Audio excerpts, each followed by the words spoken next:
شلون هذا الفلاح اللي وقف شتم صديقه، سب الصديقة وشتمه. شبابنا ما سامعيها هذه القصة. شتم الصديقة وسب، ما راجع نفسه ولا حاسبها،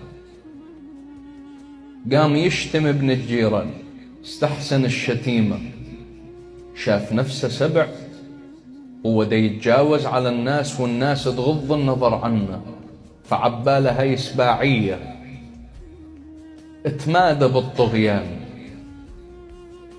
الحاد. ما في يوم من الأيام اتجاوز على إنسان عامل، فالعامل قال له أنا ما يمنعني أبدا أن أرد عليك شتيمتك، لكنني أخشى الله لأنني أراه.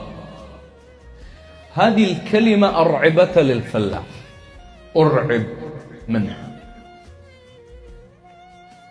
شاف له، راح للمسجد، شاف شيخ صالح، سأله، قال له أنا هاي وهاي سالفتي وما أعرف شلون أصلح الوضع.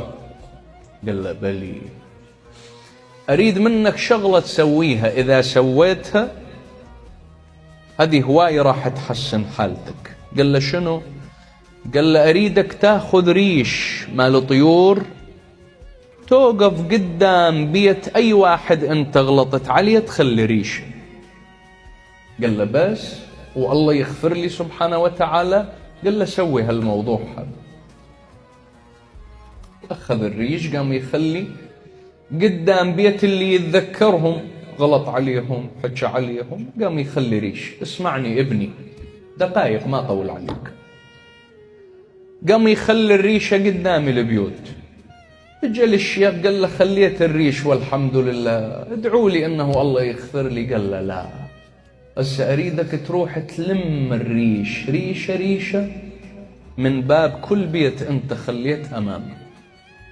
قال له صح. راح من اجى يريد يجمع الريش، لقى الهوى طير الريش ما بقى بمكانه.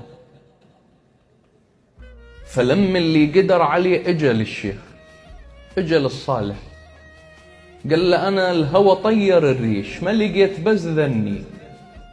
قال له كذلك كلامنا، الكلمة لما تخرج كالريشة يطيرها الهواء، لكن جمعها هو الصعب. فالزم لسانك يرحمك الله، الزم لسانك، لا تسمح للسانك يطلع الكلمة الغلط. خلي كنترول على نفسك. شفت ايش قد صعب جمع الريش؟ قال له ايه. قال له كلماتك هم صعبة تجمعهن.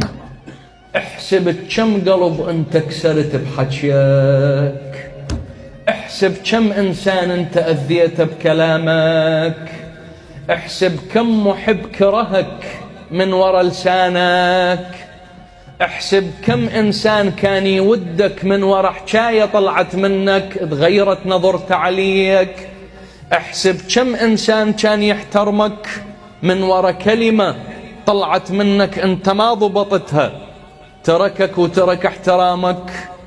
الله عز وجل سيغفر لك. الله مو ما يغفر لك، لكن لتعلم حجم الذنب الذي ارتكبته.